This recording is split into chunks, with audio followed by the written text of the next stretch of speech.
Fala galera do meu coração! Aqui quem está falando é o professor Carlos Magno, de um projeto conhecido como Da Bio. Alguns vídeos eu já venho fazendo com vocês e fico muito feliz, porque a essa altura, aos 4 meses mais ou menos em que nosso canal foi aberto, já estamos quase que com 1000 inscritos em nosso canal, bombando também nas mais diversas redes sociais, como por exemplo o Instagram, em que você pode encontrar como Dabio 2018, além de nossas salas virtuais, onde eu tenho contato com vários alunos e a partir de suas necessidades temos feito algumas lives direcionadas às suas provas ou qualquer outra coisa que tenha de dúvida desse alunado. Mais uma vez, repetindo, nosso módulo, que é fruto de um trabalho longo de 5 anos, contempla mais de 1.200 questões, em que vocês vão encontrar questões dos melhores vestibulares do país, como o FUVEST, Mackenzie, como a Escola Baiana de Medicina, como o próprio Enem. Uma outra coisa importante é que esse módulo possui as questões respondidas, todas descritas. Então, gabarito comentado, galera. Então é um livro muito bom. Se você quiser adquirir, dá uma descrição aqui embaixo que a gente bate um papo e aí você vê como é que você pode ter esse módulo em suas mãos, tá ok? Bom, hoje a gente vai falar de uma parte importantíssima da bioquímica quando a gente discute isso nos vestibulares. Quando eu falo em bioquímica, é muito provável que caia sobre essa substância que eu gosto bastante, que é a proteína. Então hoje nós vamos falar das proteínas. As proteínas são substâncias orgânicas complexas com alto peso molecular e formada por monômeros, unidades chamadas de aminoácidos. Portanto, as proteínas, elas são polímeros formadas de monômeros, que são os aminoácidos. Esses aminoácidos vão se ligar a partir de ligações peptídicas. Percebam uma coisa, a gente já tinha visto água, volta lá, procura nessa parte de bioquímica água, em que ela ia participar de algumas reações. Então, entenda, você ingeriu uma proteína, que pode estar na carne, no leite, nos ovos, pode estar em leguminosas. Você ingeriu essa proteína, ela vai ser quebrada no seu corpo. Ela vai ser quebrada por processos de hidrólise. A água vai agir quebrando essa proteína, acelerada por enzimas, obviamente, que também tem origem proteica. Mas elas vão ser quebradas por hidrólises. Uma outra coisa que vai ocorrer dentro da célula é a síntese proteica, onde esses aminoácidos serão absorvidos pelas células e serão reagrupados de acordo com seu material genético, a síntese proteica, a partir de processos de ligações peptídicas, mas que vai ter uma síntese por desidratação. O que é isso? Cada ligação entre aminoácidos libera uma molécula de água. Então, cada ligação, que é chamada de ligação peptídica, tem uma moléculazinha de água sendo liberada. Geralmente cai em vestibular, assim, uma proteína formada por 500 aminoácidos terá quantas ligações peptídicas? Sempre o número de ligações peptídicas será o número de aminoácidos menos 1. Então, 499 ligações peptídicas. Quantas moléculas de água são liberadas? 499 moléculas de água. Ok? Inicialmente eu quero discutir com vocês sobre a parte química das proteínas e depois a gente fala sobre propriedades e funções. Então, vamos para a nossa técnica do futuro, através de imagens, que eu vou debater um papinho com vocês e daqui a pouco eu volto. Beleza, galera? Bom, aqui vocês estão visualizando um aminoácido, certo? Então, aminoácido é o quê? É um composto orgânico. Orgânico porque ele vai possuir carbonos, ele vai possuir hidrogênios em sua composição, ok? Então, ele vai possuir sempre um agrupamento amino, ou agrupamento amina, NH2. A gente vai ter um outro agrupamento aqui representado e é chamado de grupamento carboxila. Então, nós temos, ligando o grupamento amino ao grupamento carboxila, um carbono que é chamado de carbono alfa.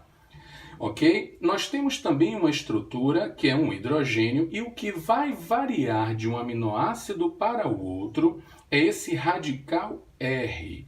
Então a diferença entre os diversos tipos de aminoácidos é feita por esse radical. Magno, diversos tipos de aminoácidos? Sim, pequeno Jedi.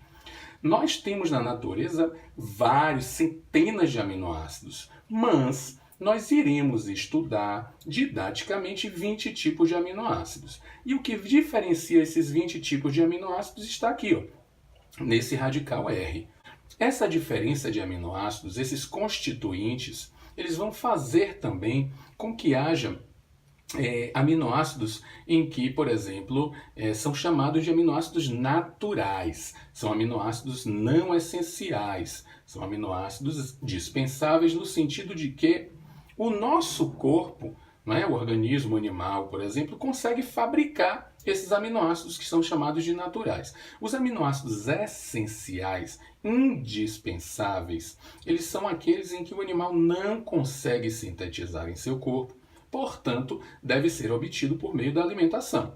Ok? Então, classificar um aminoácido como natural ou essencial vai depender muito de espécie para espécie.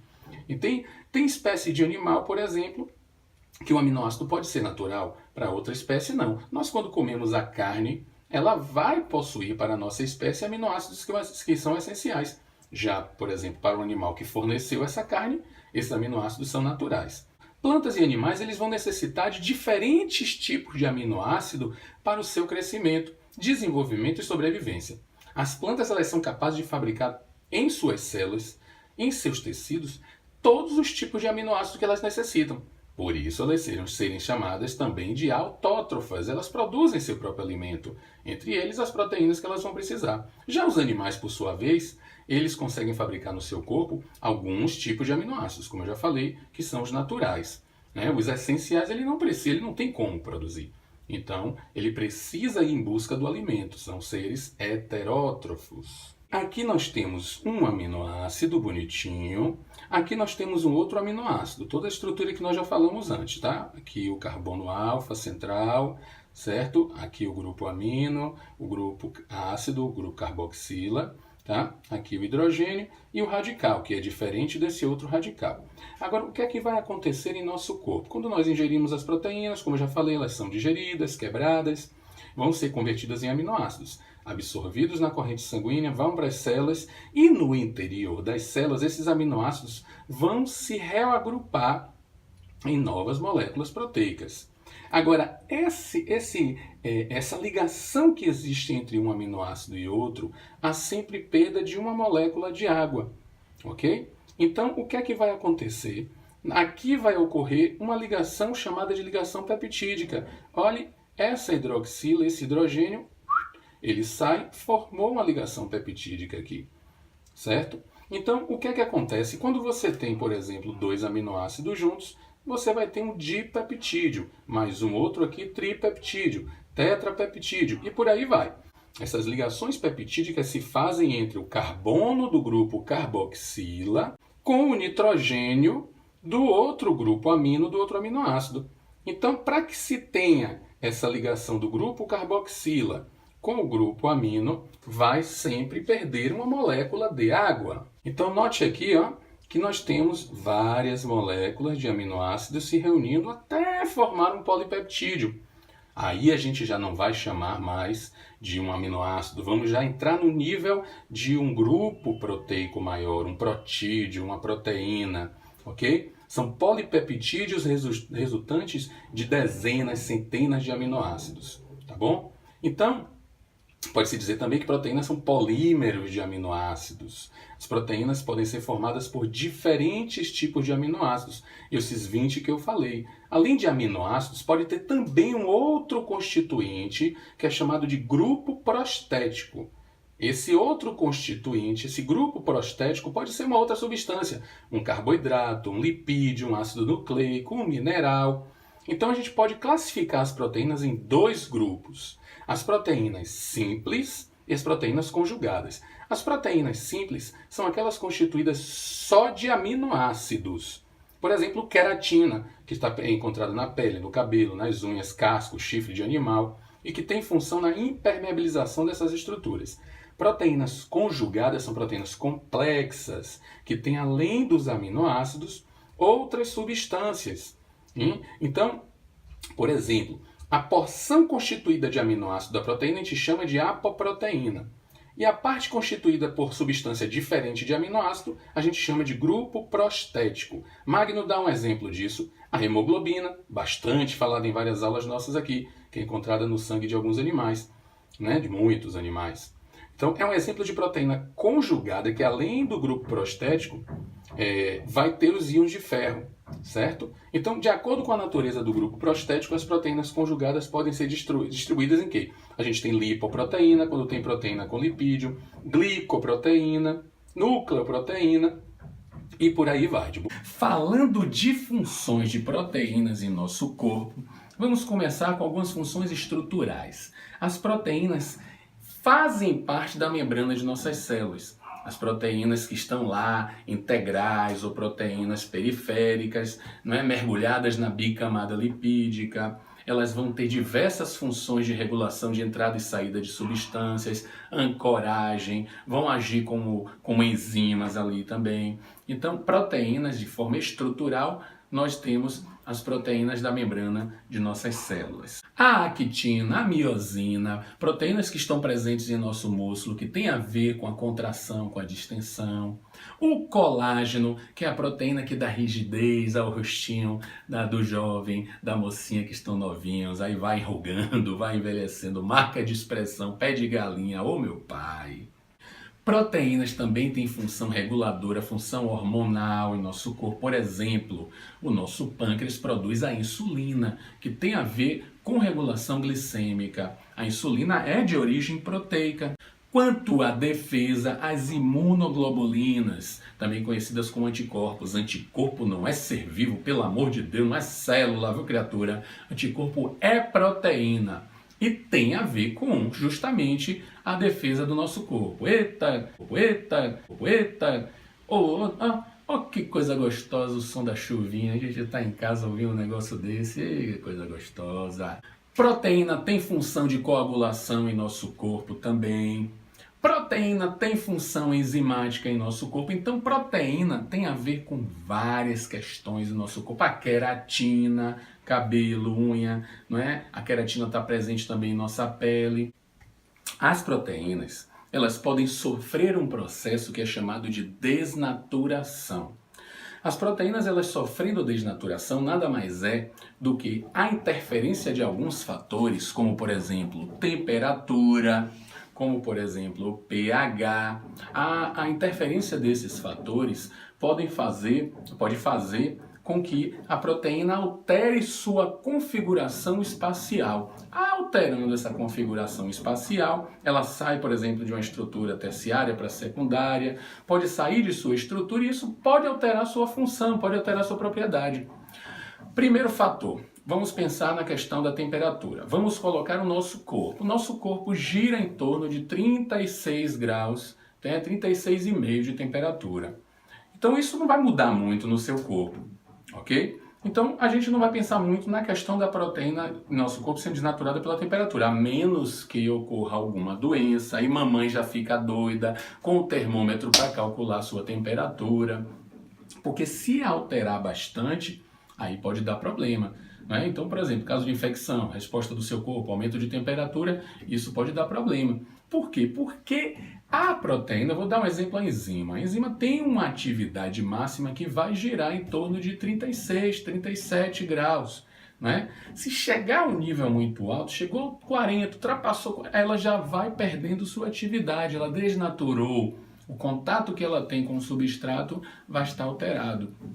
Então a temperatura, ela pode desestruturar justamente essas ligações mais fracas. Aí no caso é o seguinte, essa desnaturação, ela geralmente ela é irreversível. Desnaturou, já era. Mas se forem ligações fracas, se for uma desnaturação mais de leve, então ela pode renaturar novamente. Por exemplo, algumas substâncias químicas que estão presentes ali, que vão desligar as ligações normais proteicas. usou algum processo químico para alisar o cabelo. O cabelo é queratina, então tem desnaturação, né? O calor também vai propiciar a desnaturação do cabelo, mas se jogou água, renatura novamente, modifica a estrutura. Magno dá um exemplo aí de uma modificação de estrutura, não é? Uma desnaturação irreversível. O ovo. Você pega um ovo, cozinha ou frita, clara, que tinha aquela consistência meio gelatinosa, líquida e transparente, ela vai se tornar branca e de uma constituição mais dura, mais rígida. Não retorna. Então foi uma desnaturação irreversível, ok? Outro fator importante é o pH. O pH também é importante para a questão de desnaturação de proteína, principalmente quando a gente trabalha com enzima. Né? Na nossa boca, o pH é neutro, o pH é 7. Vamos lembrar aqui de pH, escalinha que vai de 0 a 14. 7 é o meio, 7 é neutro. Então, na boquinha do neném, qualquer alimento que você consuma, você tem uma enzima lá, que é uma proteína, que é a pitialina ou amilase salivar, que ela vai atuar sempre no pH neutro. Se ela vai para uma outra parte do seu corpo, que o pH é mais ácido, mais básico, aí já era, ela perde sua função, ela desnaturou, já era. Né? Estômago, por exemplo, é um pH ácido, um pH que está lá 2, 3. A amilase salivar não atua. Né? Seu intestino, que é um pH básico, também não vai atuar. Então, o pH também é importante para a questão de desnaturação de proteína, ok? Beleza, galera? Ficamos aqui. Essa parte de proteína aí basicona, eu acho que deu para vocês assimilarem. E já já a gente entra com a segunda parte de proteína, que eu quero falar sobre enzimas, tá bom? Um beijo, um queijo, fiquem com Deus e tamo junto.